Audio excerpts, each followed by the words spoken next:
things that you're paying for. Like, great job, Akbar Baja-Biamila. Coming up, more Freddie and Harry on ESPN Radio. Life is full of choices, some big, some small. And when you choose an H&R Block Tax Pro, you're choosing the largest network of tax expertise to be in your corner. For when your big ambitions need help with the small details. For when your six figures come from 6 different places. For when your gaming stream becomes your revenue stream. For when your business's year one needs 70 years of tax know-how. At H&R Block, we've seen it all, and we're here to help you make the most out of your money for life outside the box. Get started at hrblock.com. Time is valuable. That's why Lowe's Blueprint Takeoffs turn blueprints into quotes faster. Bring us your plans, and we'll generate itemized material lists to make quoting easier so you can get back to building. Plus, at the Lowe's Pro Desk, you get access to thousands of building materials not sold in store. And when your order's ready, we'll deliver everything to the job site. Improving is easy at Lowe's.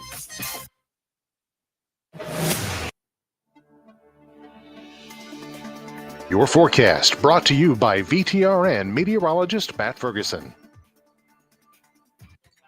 For your Tuesday afternoon, it is partly to mostly cloudy and chilly with highs in the upper 30s. Tonight, mostly cloudy, some light rain or snow showers possible with lows falling into the upper 20s. Scattered rain showers or snow showers on Wednesday, but little to no accumulation expected. I'm VTRN meteorologist Matt Ferguson. I take care of the kids, and I take care of my dad. I take care of things at work, the groceries, the cleanups, the meltdowns, the doctor's visits, the family events, mealtimes, bedtimes. I take care of all the things everyone else needs. But I haven't made time to take care of what I need. Family caregivers are often overloaded. It can feel overwhelming and exhausting. It's no surprise that millions of caregivers experience symptoms of anxiety and depression every year. But help is available, because there may only be one you, but you don't have to do it alone. Head to mentalhealthcareworks.org. That's mentalhealthcareworks.org to learn how to get the support you deserve, because mental health care works when you make the call. If you're experiencing a mental health crisis or thoughts of suicide, dial 988, a message from the American Psychiatric Association Foundation. Did you know you might be part of the 75% of Americans who think they waste less food than they actually do? Americans toss out more than $382 billion worth of food, costing an average family of 4 nearly $3,000 annually, and costing our planet even more in wasted resources. But did you also know nearly half of all food waste occurs at the household level, which means there's a lot we can do to reduce all this waste, to help your wallet and the planet. Eating leftovers is great, but things like freezing food that you can't eat right away, donating surplus food within your community, and better understanding food date labels can have an even bigger impact. To learn more, visit World Wildlife Fund at wwf.earth/food waste and spread the word that food should never be trash.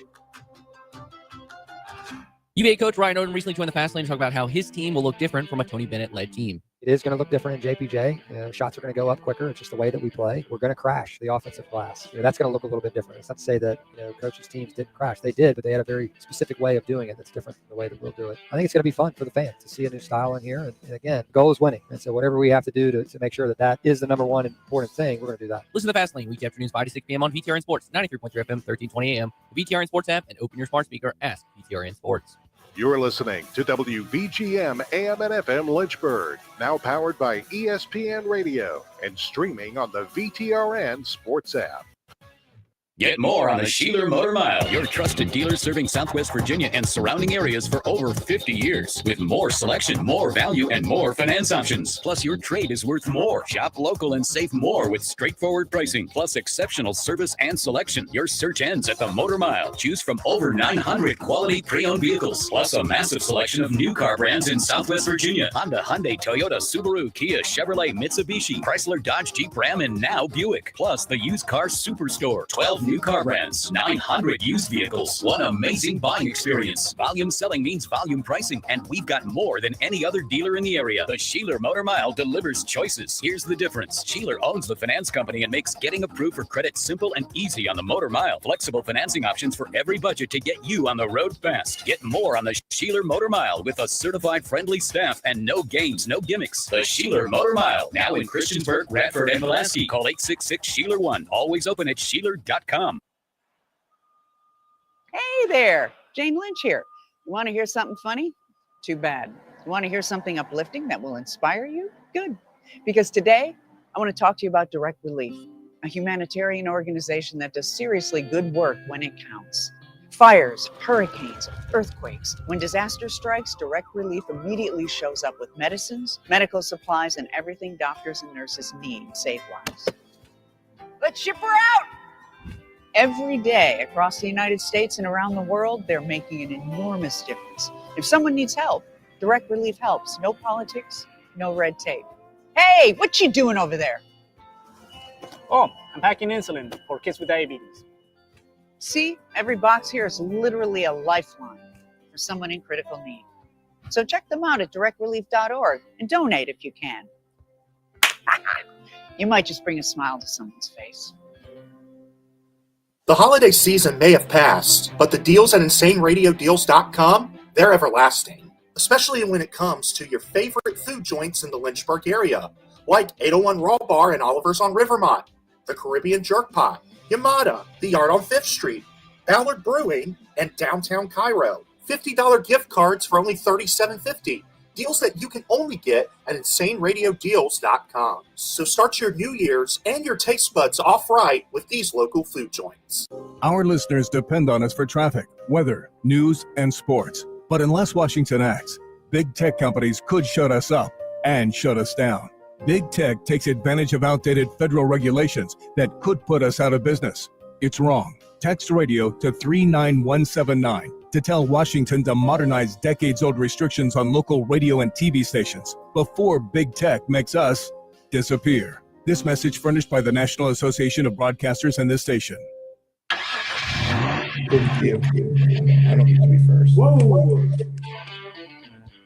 You're stepping into It's me. RN Sports app, 93.3 FM and 1320 AM, Lynchburg, or by asking Alexa or Google Home, open VTRN Sports Lynchburg. Now, take the fast lane through the topics that matter across the Commonwealth. This is the Fast Lane with Ed Lane. I am thankful to God for fill in the blank. We used to do those exercises back in the day at church. If that's not your thing, you may not be familiar with them. If you've had people, and again, get religious for a second here in the fast lane. Time to take a detour in the fast lane. As a Christian, one of my pet peeves is when people have overbearingly and maybe inappropriately not practiced what they preach. And we're all sinners. I'm not talking about that reality. But when it comes to discussing religion and then trying to impose it on other people, even though you don't really try your best to live it out every single day. Trying is one thing. Obviously, we all fail to execute it. That's just part of reality. But, and only God knows your intentions. But we used to have the I am thankful to God for. And in my family was often orchestrated by people where we were kind of scratching our heads going, really, should you be the one doing the I am thankful to God for? Because a lot of times it was done by I am thankful to God for, except when the adversity hits me, I'm not so thankful. And again, we all have our challenges with it. As you've noticed in the last week and a half, snow days, we'll have our 8th consecutive one for Lynchburg City schools, folks, and some of the surrounding counties. Others are back to school in different capacities. And I am thankful to God, in all seriousness, that I've got kids at age 7 who love to learn. We're in a spot where I can take some time out of my day doing sales and prep for the fast lane. And it's a lot to do all that, but to do some work with them on education and then speaking with their teachers and keeping that mental engagement and connection going. Again, it's a lot. I don't believe in like hiding and trying to be perfect in front of your kids. I am more of the let's just lay it all out and show them exactly what it's like. Try to be good, but that way they understand what awaits them in the real world. I bring all that up to say it's a process over everything else, and it can be flawed at times. And there's often a world in our life where process over results. And people use that because they don't want accountability for the results. Like, let's be real. At some point, you need a process that still generates results. And where we're going with all this, and you may be going, what in the world, as we come back into the fast lane from the potential kind of detour? After Ed's potentially unnecessary detour, let's get back on the road in the fast lane. Is that ultimately for like educating your children, for example, during snow days, it's only a fraction of their educational experience. But it's the process of them being mentally engaged, still doing some work. Our kids are creative. We have times for and times not for screen usage in the house. When I'm around, I can kind of run it the way that I prefer. I am not a no screen guy, but I'm a limitation on vices guy. Screens, sweets. For me, sports betting, maybe giving that one up for Lent. Everybody has their potential, you could call it weak spots, but areas where the flesh can take over, and we have to be judicious about our level of self-control or lack thereof. And some people are blessed with more self-control in certain areas than others. It's just how God made us. Not fair, but that's reality. I bring all that up to say, ultimately, there is still a result in mind you're trying to reach. Where we're going in the fast lane is that when you look at the NFL and the coaching hiring process and what we've seen, almost a third of the NFL had coaching vacancies this offseason. A couple of them were not as expected. Buffalo firing Sean McDermott, kind of gained steam toward the NFL playoffs, but I don't know if anyone thought that it was actually going to happen, and it sure seems like it was on a whim. And then Mike Tomlin and Pittsburgh, and I bumped into a Pittsburgh fan today. They don't pay, so I don't mention the business name, but she's a fantastic person, friend of ours, and met up with her today. And it was right at the end of the meeting, she ran back out and asked me for my thoughts on the Pittsburgh Steelers. And I'm like, let's think about this. To quote my friend Mark, who is a Steelers fan, he said, quote, we had Chuck Noll, we had Bill Cowher, we had Mike Tomlin, and Mike McCarthy? Question mark. Kind of said in skepticism. I understand that. My bigger issue, though, is when I look at the NFL, it is involving the Rooney Rule. And I love the intent of the Rooney Rule. But I think a lot of this is less about the fact that it is racist NFL owners and they are anti-hiring African Americans. I think it's less about that. And it's more about the fact that they don't step out of their comfort zone. They love what's trendy, hot, and sexy, if you will. And they like things they believe they can sell to their fan base. Think about Pittsburgh when they hired Mike Tomlin. And again, we can hold two thoughts in our heads here. I think he was great during the majority of his time in Pittsburgh. I think you can look back and say, not very many people could have kept it all together with Big Ben, Le'Veon Bell, and Antonio Brown, and all the shenanigans that unfolded there. Not many people could have made a couple of Super Bowls and won one of them. Ironically, the one he lost is to the new current Pittsburgh Steelers head coach, Mike McCarthy. But the amount of success was great. And frankly, I think kind of going all in on veteran talent the last handful of years when they probably should have torn it down and rebuilt things in Pittsburgh. And it sure seems like that's more of a Pittsburgh thing because they're going with Mike McCarthy. There's the idea of Aaron Rodgers that's there. But it speaks to the bigger picture, and that is there's a familiarity with the NFL coaching hiring process. That is the problem. It's two levels of familiarity. One, and this has plagued the NBA as well, the retread coach. I mean, how often in the NBA do we see Doc Rivers and Ty Lue popping up as head coaches? I mean, it seems like they're like your recycle du jour coaches in the NBA. We're getting this now in the NFL, where rather than stepping outside the box, they're going back to mediocre NFL coaches. Look, I get it. If you're in a spot where you go, hey, we want John Harbaugh, by and large, proven success. We want Sean McDermott or Mike Tomlin, by and large, proven success. You could argue it was time for a change with all of those AFC coaches. And that you could argue that they could be better or at least have similar success in their next stops. Sometimes the second act is good and both parties benefit from firing a coach. I know we discussed that a couple of weeks ago. But sometimes you're saying we're going with that retread? Robert Saleh, minority. But, and granted, it's probably hard to hold anything against what happens with the Jets. See Sam Darnold or hear Sam Darnold starting at 2 p.m. this Sunday in Super Bowl 60 right here on the VTRN Sports app and all of our spoken word platforms on the Virginia Talk Radio Network.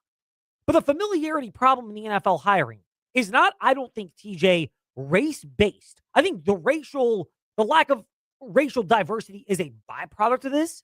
But I think it's more the fact that two things jump out. They seem to want retread coaches because they're comfortable with them, even if it's mediocre results. And the hot offensive mind. And for every hot offensive mind that is Sean McVay or Kyle Shanahan, people often want the cast off from that particular tree and fail to see that maybe thinking outside the box isn't the worst idea. Maybe going with a defensive mind isn't the worst idea. Both teams in the Super Bowl are defensive coordinators that turned into head coaches. One head coaching experience. And again, I think it was different. I think we're seeing now Tennessee's the one that had a problem, not Mike Vrabel. But I think this is a real issue in the NFL. And it stinks that there are 10 head coaching vacancies in the NFL and that 9 of them were not filled by minority candidates. And I'm not saying all of them should have, but the clear lack of diversity is obvious. The only one is Robert Saleh, who's of Lebanese descent with the Tennessee Titans. But I don't think it's as much the NFL owners are going, we hate black people, as much as it is NFL owners who go, we want what we think is sexy and we can sell to the fan base. And often it's I'm going to use air quotes for this part, coach with a resume, or a coach that is a quote, again, quote unquote, hot offensive mind. No, I agree. I think the one minority coach you could have considered as a sexy pick is Brian Flores, but I think a lot of teams want to stay away because a lot of people remember a couple years ago he sued the NFL because he wasn't being hired, and then the Dolphins, the front office, and he had a problem because he didn't want to tank, and they did. So I think that's probably the sexy. Maybe Vance Joseph. That's a name I've heard a lot too, offensive coordinator of the Broncos. But I think the Giants had their eyes set on Harbaugh. Nobody else. I think. And I don't fault that one in a vacuum. He provides structure and stability. Had it in Baltimore, Giants have been kind of a mess. I get that. Absolutely. I agree. And I think if Mike Tomlin had wanted to go back to coaching, he would have a job right now. But I think Mike Tomlin wants to step away. I agree with that. I think he wants to take a moment to recalibrate. I would also say this much. I think if either McDermott or Tomlin wanted to go to Arizona or the Raiders, they would have gone there. And maybe you can convince me the Raiders have some value because Fernando Mendoza, I don't think he's the most athletically gifted quarterback, but I get why he will be the number one pick for the Raiders. Breaking news here. And, the fact that it's a cerebral-based position, I think there's some value to that. The Saints were a mess before Peyton and Breeze arrived, and you could argue they've still had their mess in terms of ownership, but the fact that they had the right coach and quarterback in place and started winning, inevitably, you get out of the way. The Cardinals had it when Kurt Warner was there. People often forget that they have, by and large, been the mess of a franchise, but when he was there, the Bidwell family and the management got out of the way and let that thing marinate the way that it normally should. Yeah, with Carson Palmer, too, later after. A lot of people forget Palmer had a decent career at Arizona, too. Got him to the Super Bowl. They almost won it. Yeah, exactly. So I just think I think right now it's just about what's the sexy pick, what's going to draw the fan base the most. Like you said, I thought you put it perfectly. There's no more sugar you can add to this cake. I mean, that's the perfect way to put it. I think it's a great way to describe it. And again, it's the thought process or lack thereof that counts when you're talking about the NFL and the Rooney Rule. I don't know if there's a way you can change this up because owners are smart enough to where they can go through the sham candidates and go through the interviews. And I'll give Pittsburgh the benefit of the doubt. Not that I like the Mike McCarthy hire, but they went out of their way to get Mike Tomlin and kept him around a lot longer than the fan base normally would have wanted. And they have championed that in their practice, and they had Brian Flores. They were the first to give him a lifeline after his suit against the NFL. So there is that element to it. But here's the other thing. Have you noticed a lot of these teams that struggle with coaches, and I think to a large extent don't really follow the actual finding the best coach in the spirit of the Rooney Rule? They're often the same teams that are picking head coaches, and why are we it stinks that more African-American coaches aren't getting hired, but why do people act all surprised out there that it's the same franchises, the Raiders, the Cardinals, the Browns, the Jets, those franchises that, yes, we can sit there and go, their process is stupid because it doesn't, sorry to my kids who are listening, I said a bad word that I'm not supposed to. We try not to say stupid, just like we try not to say hope here in the fast lane. But it is a flawed process. But the other thing is the level of outrage or fake outrage, when the reality is, why are we surprised that these franchises that keep violating the Rooney Rule and really only go through the motions are often the same franchises that continually swing and by and large miss on these coaching candidate options that are out there. Oh, for sure. The Cardinals especially. They've just been hit or miss. I don't know what it's going to take for the Cardinals to go back to what they were. Dare I say the 70s when they were the NFC East team? Oh my goodness, you're bringing me way back into the day. Man, but that's what it feels like. I can't remember the last time the Cardinals felt like they had any relevance was when they stood in the way of the Panthers in 2015 to go to the Super Bowl, and Larry Fitzgerald gave them heck to get there. Yeah, I mean, that was the Carson Palmer team you were talking about, the one with the Panthers where they almost got there. And then obviously Kurt Warner's was the one that almost won the Super Bowl when Pittsburgh got that championship for Mike Tomlin. But this is the reality is there are organizations that are out there, and I'm not saying it's going to work out all the time. It might have run its course with like Todd Bowles in Tampa Bay, for example. The Buccaneers, though, gave it an honest opportunity with him. And you can argue Bruce Arians departing when he did was designed to give Bowles an opportunity. Yeah. I think maybe there's a ceiling there, but I think also maybe there's a ceiling on what Baker Mayfield can do in terms of bringing you something at quarterback. I'd argue the Jets didn't give Bowles a fair shot. Have the Jets given Bowles never? Have the Jets given anybody a reasonable and fair shot? Fair point. I mean, man. Sam Darnold is proof point for this. It's New York. We have to get rid of them. Let's be impatient. How has that ever turned out well? I mean, it's comical. I mean, all the volume of retreads that are out there. And that's the truth to it. There are openings where Buffalo has not had one very often. They've had a lot of stability. Levy, McDermott are the most obvious examples. But for all the flaws that the Pagula family you can point to, the Sabres are a glaring example if you follow the NHL. Yeah. By and large, they've had some level of stability. Pittsburgh has had stability. I know the Giants have kind of swung and missed a good amount lately, but they've had their elements of stability with Coughlin, with Fossil, even to an extent. Harbaugh, I think, will provide that for the Giants. And so I get that thought process. It's more for me when you look at, like I mentioned earlier, you want to criticize the Rooney Rule. Right. You can also look at the volume of teams out there where it's the same thing again and again. And they're either going retread coach, hot offensive mind, retread coach, hot offensive mind. And it's usually the same franchises that are making the same poor decisions. And oftentimes they are quick to get rid of a good coach or a good player because they don't have enough patience. And I'd say the Rooney Rule, as far as we're talking about the Steelers here, I think they go with Mike McCarthy because they like the old style of football. And Mike McCarthy is, as a Cowboys fan who knows this, old style football. I think the Steelers wanted to stick with that.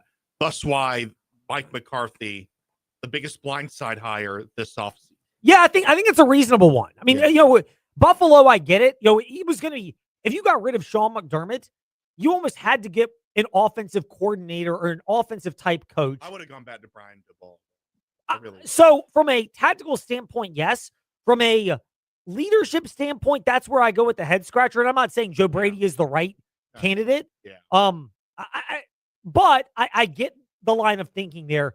Daboll and McDaniel, for different degrees, strike me as the smart offensive minds, but I don't know if they quite have the EQ, the emotional quotient portion down to be a head coach. Yeah, I would agree. I think the reason Brian D makes sense in Buffalo is because you wanted Allen involved in the pick. Allen has a great relationship with him, and he's offensive minded. He knows Allen's style. That's why Brian D came first to my mind. But I'm excited to see what he does as an OC in Tennessee. Sure. And look, you're going to get some franchises that I think legitimately go through this process on a more legitimate basis. But there are others where you're just sitting there going, okay, it sure seems like they had their guy in mind and they were just going to do whatever it took to get to the point where they hire the guy that they had in mind. And that's where the spirit of the Rooney Rule is a problem. And again, each individual spot in a vacuum may not be problematic, but a lot of the time you sit there and go, for one, like I said, same franchises going through the same charade again and again. Why are we surprised? But also, it's a cumulative amount for the NFL. And I don't think that every coaching hire is going to work out that is a minority. I'm glad we're past the Eric Bieniemy is the token hire that everyone thinks should have gotten it, because I think we kind of saw in Washington. Granted, the last year of the Ron Rivera era was an example of how, maybe it was kind of already smoldering and that was a tough situation. But if you go Google him, his baggage is not very pristine.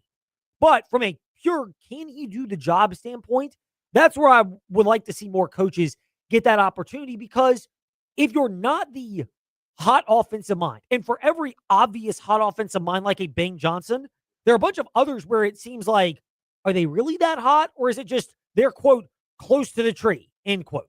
LaFleur in Green Bay, and kind of debates about where he is. Zach Taylor in Cincinnati as well. Not saying they've done horrible, but would a culture building coach really change the elevation? Is the culture building approach of Todd Bowles in Tampa Bay, for example, and where he's topped out, kind of a divisional round coach, is it all that different from Cincinnati, Super Bowl year aside, where they almost won it with Joe Burrow?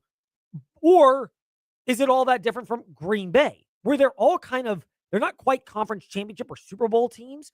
And in that spot, would you rather have the hot offensive coach, but it kind of fizzles out after a while? Or would you rather have the guy that at least provides a level of stability from a cultural standpoint? And if you can get the right quarterback in place, great.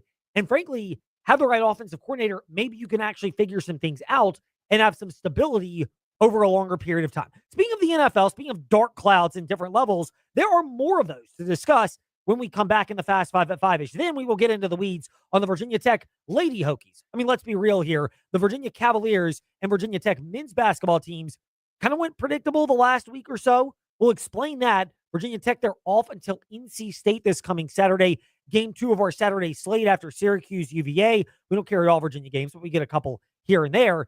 11:30 airtime Saturday. Virginia tonight, they have a game, another one, kind of a ho-hum against Pitt. The how long will Jeff Capel be coaching Pitt Panther basketball game? So that's why we'll touch on the Lady Hokies and who's as well. But all of that when we come back in the Fast Lane, and then Jon Manson from AseaofRed.com around 5:40 today on the VTRN Sports app, and Ask That Smart Speaker, open VTRN Sports. Mark Dalton here with Terry Volkswagen. Get ready to fall head over heels for the perfect VW SUV. One size doesn't fit all, though, and that's why Volkswagen has an SUV for everyone. From the compact and affordable Volkswagen Taos to the tech-packed Tiguan and the spacious Volkswagen Atlas. No matter which one fits your lifestyle, you'll love the comfort, performance, and safety. Stop by Terry Volkswagen on Forest Road in Lynchburg or check us out online at terrybw.com. Terry Volkswagen. You'll love our cars. People ask all the time, who the heck is Low Cost Airlines? Well, we're not just one airline. When you're talking to us, you're talking to everyone. We are the discount supermarket for all airline tickets. Plus, we have all the airlines and always have the best prices. American, Delta, United, plus all the specialized international airlines and a lot more. And we make it easy. We guarantee you'll talk to a live human in 60 seconds. You can have the rate you need and have your trip booked in 5 minutes. Now, how cool is that? And remember, when you're talking to us, it's like talking to every single airline available with one fast phone call. All you need to do is call and find the best prices to fly wherever it is you want to go. So are you ready? Call Low Cost Airlines right now. 800-452-1278. 800-452-1278. 800-452-1278. That's 800-452-1278. Are you tired of static? Wish you could take your favorite Virginia radio stations with you wherever you go? Then you need to discover the power of streaming. That's right. You can now easily listen to the Virginia Talk Radio Network for insightful discussions and local news. From the VTRN News Center, I'm Bill Trefiro. And groove to classic hits on Rewind 1039.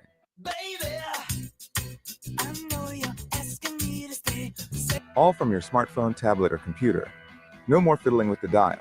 Just download your favorite radio app. Search for Virginia Talk Radio Network or Rewind 1039, and you're ready to go. Stay connected with your community.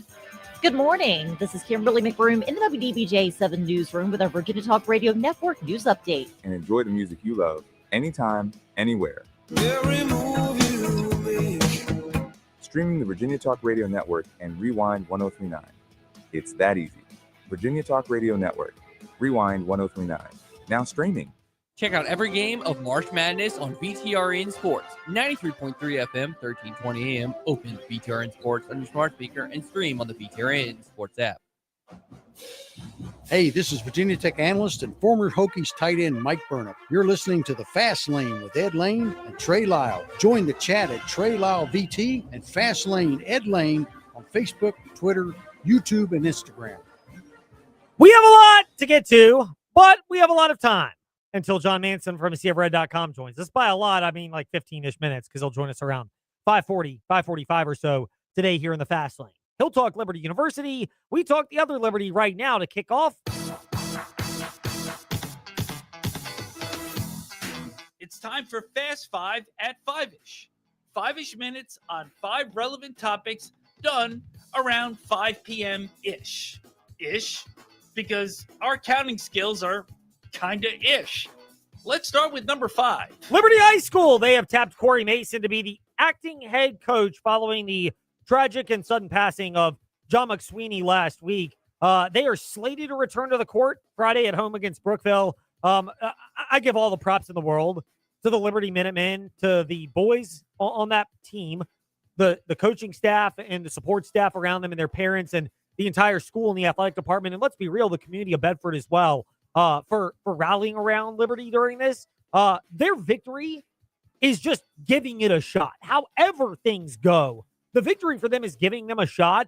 This is the ultimate, I know as a bigger picture program, Liberty's had some sudden hires. In fact, Daryl Robertson in football was kind of a late hire with the departure of Chris Watts. And then obviously Robertson's replacement was late with Brad Womack. So the administration there actually has got some experience in terms of how to guide through the idea of a sudden coaching change. Obviously, there's an unprecedented difference and a tragic difference between the football changes, which are just business decisions, if you will, versus the basketball change with the tragic death in midseason from John McSweeney.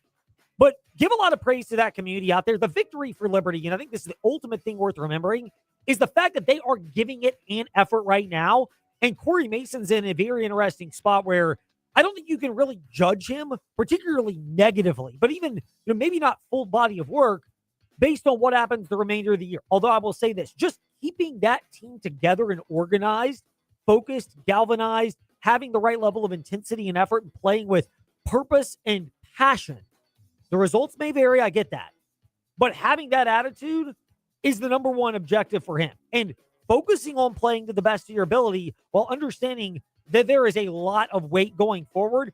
Corey Mason is judged as much, if not more, and should be judged much more on the emotional quotient portion and what he provides Liberty basketball than the win-loss perspective, even as talented and gifted as that team has performed up to this point. Yeah, and he's been with this program for 3 years, coach under McSweeney, head coach of JV. So he's got experience with his kids, and I think this is the hire they needed to get through this tough time. It is, and there are times where you can do comprehensive reviews and comprehensive reevaluations. That's off-season stuff. Right now, it is doing the best you can by the team you have right now, and knowing that this is a blessing, but that community is going to rally around Liberty. We've had some great feedback. Please keep it coming. Fast Lane, Ed Lane, Facebook, Twitter, Instagram, if you want to chime in with anything more. By the way, whether it's delayed high school basketball, whether it's also delayed NASCAR, the Clash, set to take place tomorrow, 6 p.m. at Bowman Gray Stadium down in North Carolina. But it has been a bear of a challenge for NASCAR to get this race in. It was supposed to take place Sunday. Weather obviously moved that to this Wednesday. The heat races, the qualifying races have all been rescheduled as well. For all of NASCAR's blessings last year with inclement weather, not dodging them and not delaying a race or not postponing a race once last year, it's happening already for NASCAR. I will say this. If I'm NASCAR, I'd rather it happen right now when all the attention anyway has been and will continue to be on the Super Bowl, which you can hear at 2 p.m. this coming Sunday on the VTRN Sports app and all of our talk platforms in Bedford, Lynchburg, and Gretna Southside on the Virginia Talk Radio Network. So if you're NASCAR, I'd rather get it out of the way with this than at any other particular time. I don't think you can judge attendance, much of anything with the Clash this year at Bowman Gray based on the fact that this weather has just thrown such a monkey wrench into things. By the way, speaking of the Super Bowl, something that comes before the Super Bowl, in fact, it comes tonight. Number 3. The Pro Bowl set to take place this evening right here, 8 p.m. on the VTRN Sports app. Hashtag because we have to. Look, we're delighted to partner with Westwood One. We have been very blessed to have a wonderful partnership with them, and hopefully we'll have more opportunities to partner with them in the coming months. But this is the one where, this is not a Westwood One decision. This is an NFL decision. I don't know what you can do, TJ, to salvage all-star games. the closest to any All-Star game that would ever capture my attention, there are two of them. One is the high school All-American game, named after a fast food chain that's not a partner, so I'm not going to mention their name in the fast lane, but it has golden arches. Just figure it out. The other one is the baseball All-Star game. The quality of play in that resembles quality effort. And in the high school All-Star game, where it's the college basketball freshman one-and-dones to be, maybe some of them will be there for a year, more than a year, but a lot of them are one-and-dones. Those type of players, even though it's a showcase, there's still a level of pride that plays out in the defense that you see on the hardwood compared to the NBA All-Star game. I don't know what you can do in contact or collision sports like hockey or the NHL. Why would I want to risk injuring myself in a collision sport in a game where I am not fighting for something going forward, either at the end of a challenging season like the NFL, or, and this is why you can't move the NFL's All-Star festivities to mid-season, but the NHL does it, and you don't get much of that either. I know, to me, I come for sports because of players performing to the best of their ability. And I would rather see them in the function of their team organization rather than the idea of an all-star cast coming together. The theory behind it has been great, but the reality behind it is it's not why I tune into sports. And so the lack of effort and the fact that players don't show interest is an indication that I just think it's tapped out into what you can put together as far as a product that will compel them to put forth any type of tangible, real effort. No, I agree. The Pro Bowl just isn't what it used to be. And I'm just curious, what product can you create to not only get the players interested, but fans interested in? You know, and I'm not just talking about a fan saying, okay, I'm bored. Let me turn on the Pro Bowl. Nothing else good is on. I'm talking about a fan being like, I've got to watch the Pro Bowl. Sorry, honey.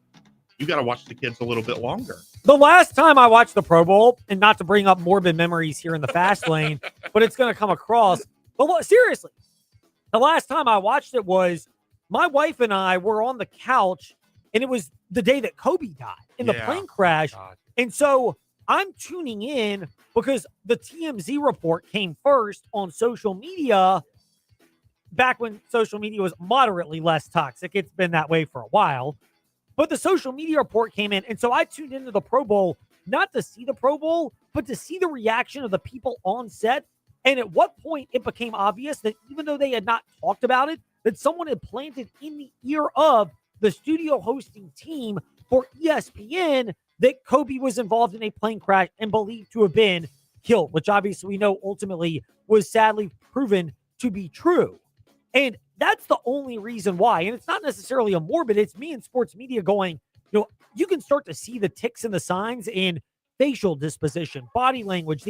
I'm talking about it because I have to and it's my job, but clearly I know something more tragic has gone on, but we're not authorized to say it. And just seeing that unfold was as the media nerd in me is going, how do they handle that in case I'm ever in one of those situations? And I pray to God that continues to be the case, that I have not been in one, but you just never know when it might actually arise. And so because of that, that's why. That's the only reason. And I didn't even tune into the Pro Bowl that year because of the quality of the product or lack thereof, much less any other year. To me, skills competition, it's kind of tampered down because it's not really a reflection of your skill at the peak of your job. The Odell Beckham catch with the Giants is an example of this. And again, he got way more mileage than he deserved to off that catch. I think he was a good receiver, but he's not all pro, can't miss like that catch would have made you believe.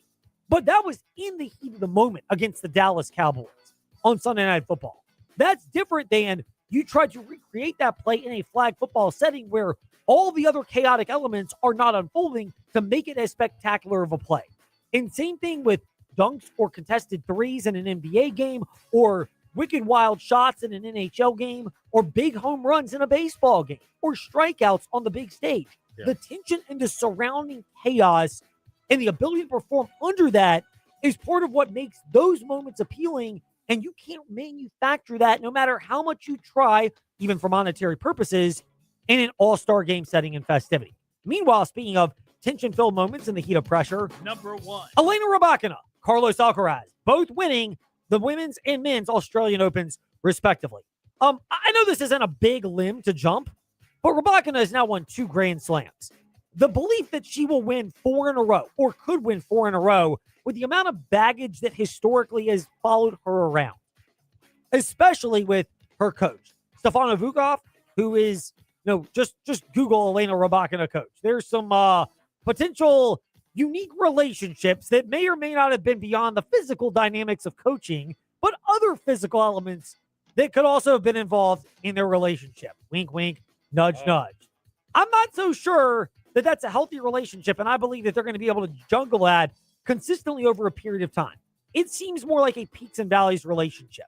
Plus, there are legitimately other challengers, and frankly, the best 2 out of 3 format in women's tennis makes it such that there is a greater propensity for you to have a bad day and not have enough time to recover, which is why it is just harder for a women's tennis player to win the calendar slam or even win a high volume of consecutive slams. Meanwhile, I absolutely see a path to Carlos Alcaraz.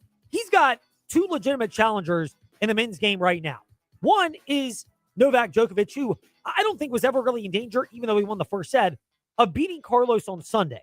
Carlos was the better player, was always on his racket. Once Carlos settled down and figured things out, and frankly, Carlos's greatest strength now has become the fact that he has learned to play a disciplined style when it's necessary. For as much as he employs the drop shot and has a free-flowing, get the crowd into it, fun attitude, which makes him such a great watch.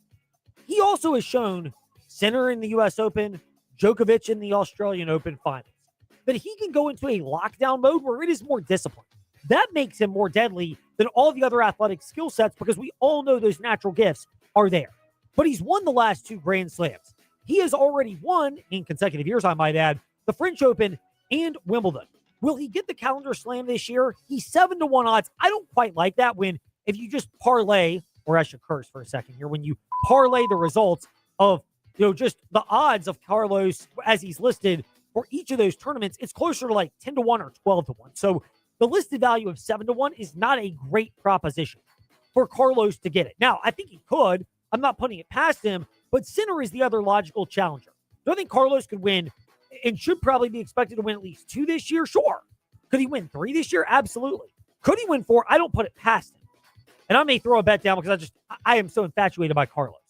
But the reality of Carlos Alcaraz is there's also this other element, which is when you've got that many challengers, again, all it takes is one bad day. And we've seen it before in the heyday of guys like Federer, Nadal, Djokovic, and others, that even when they won multiple Grand Slams in a year, it's hard to get to 4 because if there's another challenger, that challenger just needs to be better than you on one particular day. And it is hard to match that same level every single day, even as gifted as Carlos is, and even as few challengers as there are right now to him in the men's game. Meanwhile, here in the fast lane, when we return, we'll get to Jon Manson from AsiaRed.com. But we want to get into the weeds for just a second. The Virginia Tech men's basketball, Virginia Tech women's basketball, and UVA women and UVA men are in drastically different spots, which we can get into right now as we get into the weeds. In particular, the result of that big game Sunday you heard on the VTRN Sports app with the Lady Hokies knocking off the Lady Who's in an almost wire-to-wire fashion. The haters say we get into the weeds. They may even say we get into the weed. Smoke weed every day. Nah, we love getting into the weeds to discuss some cool sports details here in the Fast Lane. So part of the reason why we do touch on women's sports here in the Fast Lane, we just did with the Women's Australian Open and talking some women's tennis. And I think people think just women's basketball, it's the only form of women's sports worth discussing. We touch on softball. Dr. Dot Richardson, the guest, often with us. We mentioned her. We love having her on, by the way, because it's springtime. So you get a little more time to give her that extra level of coverage. And we've done it before with Virginia Tech softball and baseball. Evan Hughes was on Trey Lyle's show, The Morning Warm-Up, today. And guess what? We keep at The Morning Warm-Up and VTRN Sports on Facebook Live and YouTube, or The Morning Warm-Up, however you consume podcasts. The point is we do like women. We do. We do. And we will cover it when the timing is right. And frankly, I think the timing is right now, in part because if you look at the last week and change, I think the biggest game in basketball was Virginia Tech women knocking off Virginia in the Lady Who's on Sunday. Virginia and the Lady Who's look like they are a team that, I'm not saying they're solidified in the NCAA women's basketball tournament, but they have played their way into being a tournament team. It looks like they have taken a step forward, as many expected they should have, and I think is deserved to put the pressure on Coach Mox this year. Not getting the upper echelon wins in the ACC, but they are right there. And Virginia Tech, we vilified them. the loss to Miami. They went and got drubbed at Louisville, but since then, they won 7 in a row. And some of the attention right now, let's be real, TJ, is on the fact that, again, we touched on men's basketball. The Virginia men are in the middle of this kind of sleepy stretch, literally. They had to go to Notre Dame and Boston College. Basketball atmospheres. They won those, not necessarily convincing, double overtime at Notre Dame. They came back, erased the deficit, won by 7, hit the magic 73-point mark against BC on Saturday. And then they've got Pitt at home tonight. How long will Jeff Capel be the coach of Pitt is probably the overarching storyline for that one. And Syracuse, maybe the same thing with Red Archery and the Orange come in to JPJ at noon this coming Saturday. So this is the stretch for Virginia men. I mean, we could get into the weeds, but they need to win games. They are, it's not always pretty, but they're winning the games. And the Virginia Tech men's basketball team, I mean, the Duke game kind of unfolded the way I expected to.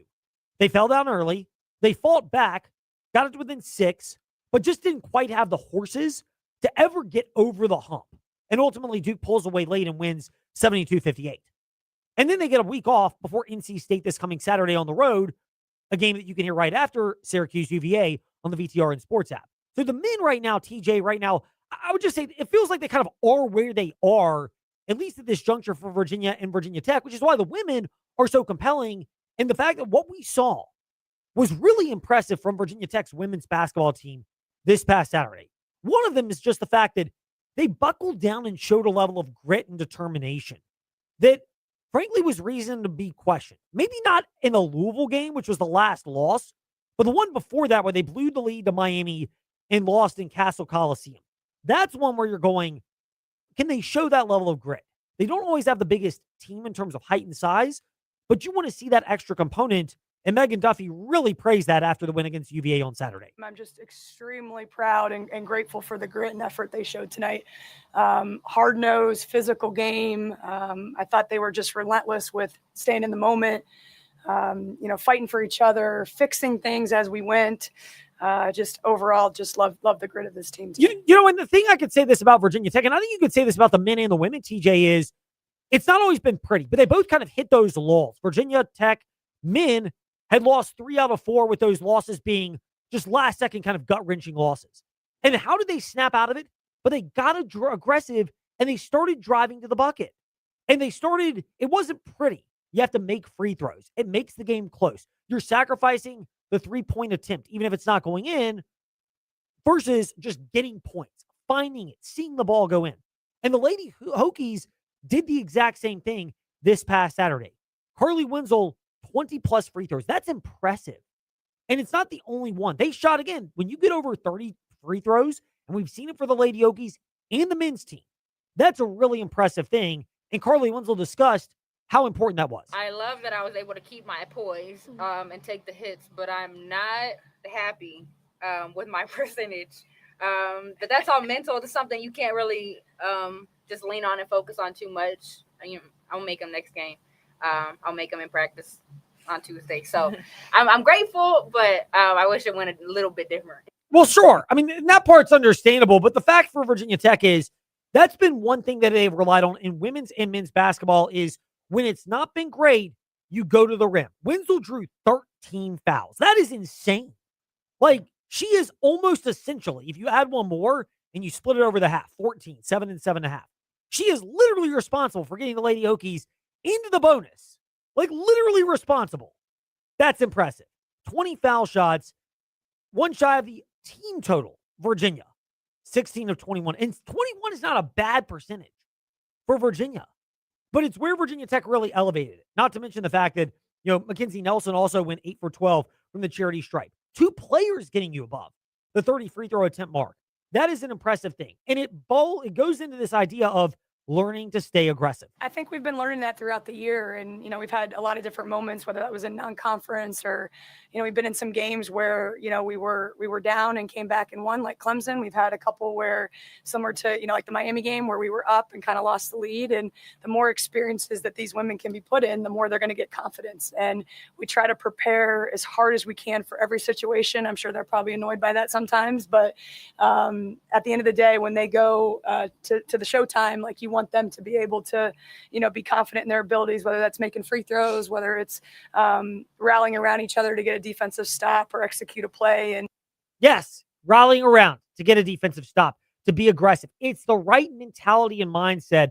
And when a team starts to buy into that, that's where you can snap out of it. The 3-point, you can get back to that, but having that is so crucial, and knowing the right level of balance for that. Some teams already have that. Others have to learn to develop it. What Liberty does, it's impressive.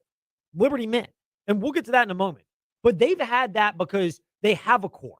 When you're trying to develop that, I think it's one of the easiest things to do is you get them to the rim. You see the ball go in. You also get some free throws, but it also develops the right mindset of your players that can carry over the course of a season. And I'll say this, BT, to lose their head coach 2 years ago and to be able to get into the spot where they rebuild instantly, and now they're in the middle of the pack in the ACC to where they can be competitive at any sort of point. I truly think that's the beauty of the athletics. That's the beauty of head coaches like Coach Duffy, able to come in and keep the program going when people expected to fall.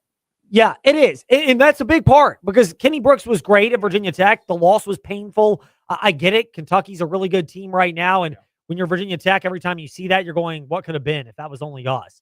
But obviously, they need to get their athletic department aligned, and getting football prioritized was important. I think you would trade all that off to have James Franklin as your head coach and finally have the alignment that appears to be there. So I think you're in the right spot if you're Virginia Tech with all of this and weathering the storm right now. But for Virginia, that's the next step.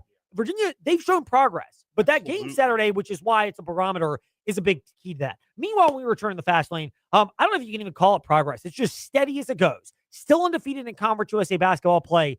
Jon Manson will discuss that in and of itself when he joins us in the fast lane from AseaofRed.com. Talking Liberty Flames next on the VTRN Sports app, and ask that smart speaker, open VTRN Sports. Here we grow again at the Sheeler Motor Mile. It's here, the all-new Motor Mile Chevrolet and Buick in Radford. More brands, more selection, and the same exceptional service you expect from a trusted community partner. Whether you're shopping Chevrolet or Buick, you'll find quality, value, and a team that puts you first. From rugged trucks and SUVs to stylish cars and family-friendly vehicles, the Motor Mile has something for everyone. With straightforward pricing and top dollar for your trade, there's no better place to buy. Bring us your trade, newer, older, paid off or not, and see why your car is worth more on a Motor Mile. Plus, with more inventory arriving daily, now is the time to shop the Motor Mile. Sheeler owns the finance company and makes getting approved for credit simple and easy on the Motor Mile. Flexible financing options for every budget to get you on the road fast. Experience the Motor Mile at 3 convenient locations: Christiansburg, Radford, and Pulaski. For over 50 years, we've got Southwest Virginia covered. The all-new Motor Mile Chevrolet and Buick in Radford. Certified friendly staff. No games, no gimmicks. Call 866-SHEELER1. Always open at MotorMileChevroletBuick.com. Hey, Hokie fans, are you still getting your Hokie sports news from other outlets, or even worse, the newspaper? Well, you're missing out. Tech Sideline has assembled the largest and most talented team to ever cover Virginia Tech athletics. If you want Hokie sports coverage that is second to none and will make you the smartest fan at the tailgate, subscribe to TechSideline.com for just $12 a month or $120 a year. Tech Sideline, all Hokie, all the time, period. Subscribe today at TechSideline.com. A winning sports team doesn't use the same game plan for every opponent. The same is true for your personal injury case. Hi, I'm Randy Trost with Trost Law. Since 1982, our strategy starts with a team meeting between you and our team.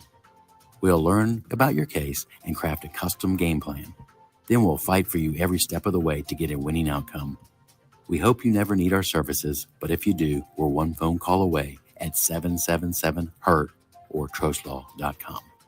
Hi, I'm Chuck from Aquatrack Adventures in Salem. The Virginia Talk Radio Network and InsaneRadioDeals.com have helped our company grow by sharing our company's message throughout Central and Southside Virginia. The gift cards and experiences sold on InsaneRadioDeals.com have brought us many new customers. If you're a business that wants to grow with a message that resonates and gets results, I highly recommend InsaneRadioDeals.com and the Virginia Talk Radio Network. Simply put, it works. A cool food concept sparks curiosity. What about two concepts at one restaurant? That's even better. Oliver's on Rivermont is Lynchburg's first multi-concept restaurant. Pick items from the traditional Oliver's menu, the 801 Raw Bar menu, or mix and match. And you'll appreciate the consistency of Oliver's new kitchen and serving staff. Two cool concepts in one. Only available at Oliver's on Rivermont. Looking for everything happening in and around Central Virginia that used to be in the morning paper? Start your day at the lynchburgportal.com. Get the latest news updates from Bill Treviro, plus up-to-date weather from VTRN's own in-house meteorologist, Matt Ferguson. So you're always in the know before you head out the door. Want to listen on the go? Stream classic hits on Rewind 103.9. Get breaking local news on WIQO, or catch the best sports talk and play-by-play on VTRN Sports, powered by ESPN Radio, all right from the portal. Looking to save? Check out insane radio deals for great local discounts, or explore local podcasts featuring the voices and stories that make our community special. Plus, connect with local businesses through the Lynchburg Business Alliance directory and stay in the loop on the latest events from Lynchburg Tourism. It's all right here. Local news, weather, sports, deals, and more at the lynchburgportal.com. Your gateway to everything Lynchburg. Hi, this is Zach Mackey, the voice of Virginia Tech men's basketball. You're listening to The Fast Lane with Ed Lane and Trey Lyle. Join the chat at Trey Lyle VT and Fast Lane Ed Lane on Facebook, Twitter, YouTube, and Instagram. I mean, I guess you could say start at the bottom and then work your way up to the top. That's how we come back in to the Fast Lane. And more importantly, that's how we discuss the Liberty Flames schedule coming up this week in men's basketball with Jon Manson from ASeaofRed.com, who joins us here in the Fast Lane. Starting at the bottom, they go to Delaware on Wednesday evening. Then going to the top, tied for second, Liberty is at the top alone. They have Missouri State this coming Saturday in a game at 2 p.m. that will not only feature myself over in Go Home to Bel Air, but also my twins are getting acquainted with Go Home to Bel Air. Because yes, as a dad, his wife's going to be out of town, I got a couple of tickets for my kids to go to the game. I did get one for the sitter as well. She is a Liberty student and loves baseball and basketball, and we are forever grateful and thankful to have her in our life. We'll see how that goes, but it can't be any more worse than other situations. So Jon Manson of ASeaofRed.com is with us in the Fast Lane. John, first of all, you've been warned that distractions galore may be on your plate this coming Saturday if my kids start bugging us. Well, I was about to say, it sounds like we're going to be in for a lot of action on Saturday over at Bel Air. Are they going to be joining us up on Media Row? Or are they going to be in their ticketed seats? Or we don't know yet. The last option. We do not know. I am not going to lie, though, to get my usher on for a second. I must confess that the tickets that I got are in eye shot of where we sit, so that if it looks like it's getting out of control and you see me quickly get up and walk with a very tense and stern look, you might know where I'm headed. Yeah, it'll be fun, and credit to Liberty. Shout out to Liberty's SID staff, led by Bill Smith for men's basketball, and I've had to do the same type thing on occasion. Have one or both of my daughters with me, and that they're very accommodating. I'm sure they will be for you as well this weekend. Very much so. And you mentioned that Todd Whatmore has been the same for football. I've been in those spots, as have you, where you're trying to juggle being a present spouse and or parent, and you want to blend those two things together. I guess I'll go off and bring this point up now, John.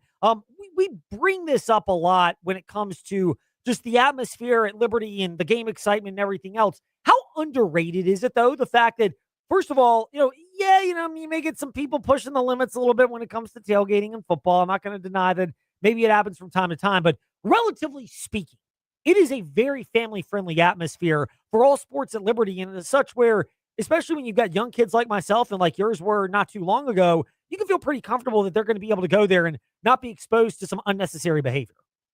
Oh, 100%. I mean, and you can't completely isolate kids, and it's probably not a good idea to completely isolate kids. And who knew that they would be tuning in to the Fast Lane with Ed Lane to get some parenting advice from Ed and John.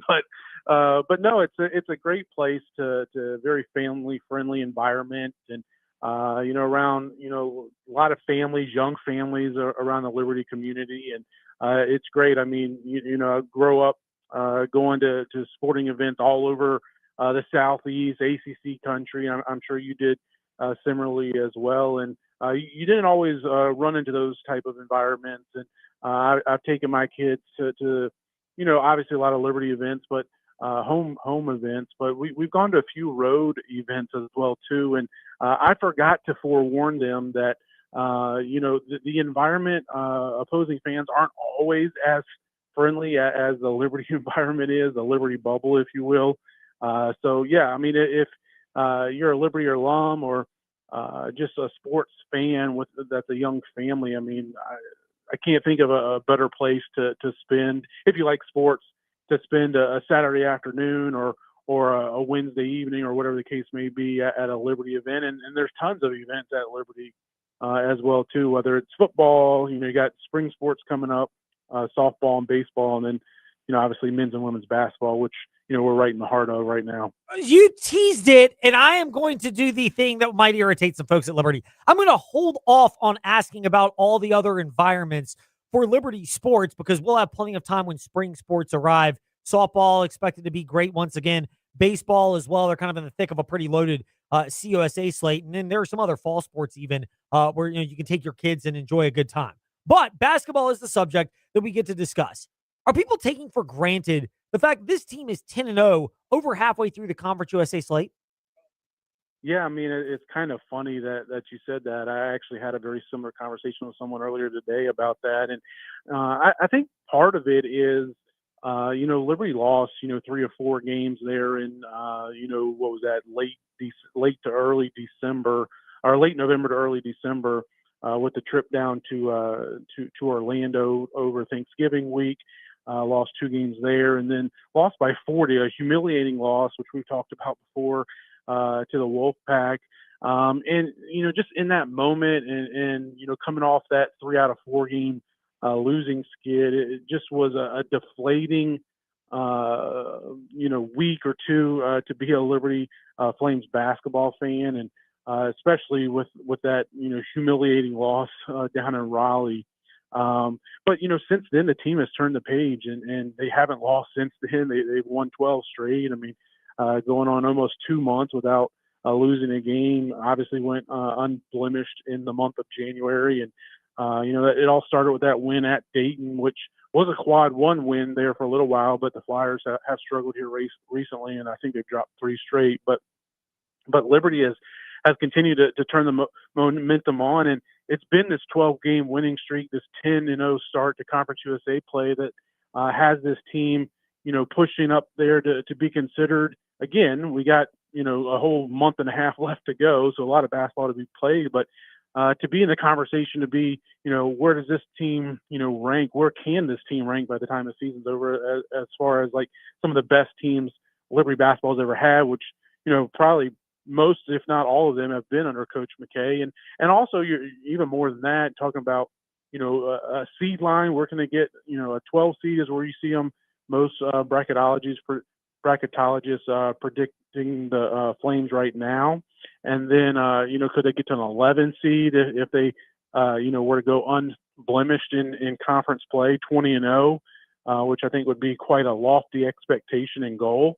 But certainly, something you can think about when you start off 10-0 and then at-large chances. And we talked about that on our podcast last night. And I'm not sure if an at-large possibility is a real possibility for Liberty, but, if they were to get to something like 30-4 and go 20-0 in the regular season in Conference USA, I think they would at least be in the conversation. Probably on the outside looking in, but at least in the conversation. Jon Manson is at JC Manson and aseaofred.com or on Twitter to connect with him. We're at Fastlane, Ed Lane on all of ours social media, wherever you listen to podcasts. Of course, the VTR and Sports app, as well as 93.3 FM, W227 BG Timberlake, 1320 AM, WVGM AM Lynchburg, and 730 AM, WMNA Gretna Danville Southside, as Jon Manson is with us here in the Fast Lane. And I heard you and your team talking about that on the A Sea of Red basketball podcast that just dropped within the last 24 hours. And I actually managed to get around to listening to it in the middle of snow days. So don't know how I pulled that miracle off today, John. But somehow I did. And you were bringing up that point. And y'all were discussing the NC State loss. And, if the game goes different, if there's anything else that Liberty could have done differently. I look at their 3 losses even. And, Towson is a team that's kind of in the back half of their conference. They're 9th place. Bradley's 5th in theirs or 4th in theirs. And those are the other losses for Liberty. Is it really about, well, if things went different in Raleigh, even if it was a close loss, or is it more the fact that if Liberty is always likely going to be a one bid league in Conference USA and has to approach it that way just because it's that difficult to get any of these other marquee opponents on the schedule? Yeah, that's a great point, Ed. I mean, we could sit here and nitpick what Liberty has done and where they could have done better. And certainly, if you lose by 4 to NC State instead of 40, or if you beat both Towson and Bradley, you've got a stronger case. But at the same time, you're still going to be. I mean, look at Miami of Ohio. I mean, they've got a similar type resume. I think Liberty's got a little bit of a better strength of schedule and maybe a couple of better wins than Miami, Ohio out of the MAC. But I mean, they're undefeated and ranked in the top 25. And there's already been some conversations going on nationally about them. I mean, would they be on the right side of the bubble if they did not win the MAC tournament? And so I think Liberty would be in the same boat, even if Liberty, was undefeated or maybe just had the one loss to NC State by a respectable margin. It would still be a conversation. I don't think they would be a lock, and that's just part of life as a mid-major, part of life. And when you're outside of those top, high major conferences, the Power Four, and maybe a couple other high major basketball leagues that can routinely get multiple bids to the big dance, and part of it is out of your control. I mean, we talked about this with football in 2023 when Liberty made it to the Fiesta Bowl as a top-ranked G5 champion. A lot of it's out of your control. Like, what does your other competition do, and then what does the rest of your conference do? Like, Sam Houston's a team in Conference USA men's basketball this season that they've won 6 straight, and if they keep playing well, they could. Liberty's already won out there in Texas at Sam Houston. I mean, that could be a game that rises up to a quad 1 or quad 2 type win. And then Liberty and Sam Houston meet in the regular season finale, and Missouri State, another one. You mentioned that at the Open about, a game that Liberty plays this weekend. Sam Houston's already a top 100 team, so they're one that kind of, you can see the path for them to be, a top 60, top 70 type team if they can continue to string together wins. I think they won 6 in a row. So, but like I said, a lot of it has to do with, is there another team in your conference or multiple teams in your conference that, a win over them, whether home or away, would kind of be looked at as a good marquee win. You've got a great article. It's Thoughts on What We've Learned Halfway Through Conference Play. What We've Learned is the official title at aseaofred.com from the Liberty Flames. John, I can't help but get the feeling in the back of my head that out of all the teams that are in that mix right now for Liberty, and they'll get another chance on the road against this team, but Jacksonville State with Ray Harper, kind of the pedigree of that program, and maybe it's because they always seem to have a daunting way when it comes to the Liberty Flames, that's the one where I go, yeah, I'm not so sure about that one. Is that the one where you're sitting there going as well, if you're a Flames fan, or is there another team where you go, they might be the one that trips Liberty up, and if it happens, you hope and pray that it's in the regular season and not the conference tournament? Yeah, I think Jacksonville State's definitely got to be on that short list of teams that you have to be concerned about if you're a Liberty fan and a team that could make a run there in Huntsville in the Conference USA tournament. And they're in the mix of those teams just behind Liberty. I think just behind. I mean, everybody's got at least 4 losses to Liberty 0. But they're in that mix there with 4 conference losses right now. And, they're a team that's kind of been a surprise in conference play. I mean, they really struggled, the Gamecocks I'm speaking of. They really struggled in their non-conference slate. But like a lot of the teams in college basketball and certainly in Conference USA, they had a lot of new faces. And Coach Harper's been able to blend them together, and they're kind of hitting their stride. But Sam Houston, I already mentioned them, but I feel like, that's the team that you really got to watch out for. I mean, they've got a couple of solid wins in their non-con, including at Oregon State, and also win over Wyoming. And like I said, they won 6 straight, and they're now in second place at 7-4 in the league play, and they haven't lost since they played Liberty back a few weeks ago at home. And again, a lot of newcomers and transfers that came in this season, and Chris Mudge has got that group playing really well. So I think Sam Houston's one I would watch out for. And Jack State, I think, deserves to be in that mix as well too. I think Kennesaw is another team to kind of keep an eye on as they continue to try to find their identity post the Simeon Cottle suspension. They've strung together a couple of wins here recently, and I think they'll be in the mix in Huntsville as well. Yeah, that's the one to get my usher on once again. As I've mentioned before, that's the one, Kennesaw, where I was going, might be a real trendy dark horse pick in Conference USA, and thankfully I didn't do anything with that one. And then the news broke about Simeon Cottle, and it totally changed the projection of where they are going forward. But it makes them kind of an unpredictable one, and there's a lot of that still remains to be seen over the course of the rest of this season. Jon Manson, we will follow your coverage over the course of it as well. Thank you for joining us today in the Fast Lane, going in a little bit of a different direction with us here. We appreciate it. We'll see you on the conference call later this week when Liberty's on the road at Delaware, and then I'll be over and look forward to seeing you this coming Saturday, even if I am spending half the time trying to corral 2 7-year-old boys. Sounds good. Maybe a Chick-fil-A sandwich or two could help them out for at least a few minutes. Right? Oh, I'm sure they'll be asking. No question about that. Thanks for having me on, Ed. It's our pleasure. Jon Manson with us here in the Fast Lane. We thank him. We thank TJ for hanging out a little bit longer than expected. Most importantly, we thank you for joining us whenever and however you do. Fast Lane, Ed Lane, however you listen to podcasts, and VTRN Sports on Facebook Live and YouTube, or the VTRN Sports app to listen to us as well. Thank you for joining us. Now, on to Freddie and Harry, already in progress. You see, we're getting Giannis and John Morant tonight. That's what it sounds like. You see, this is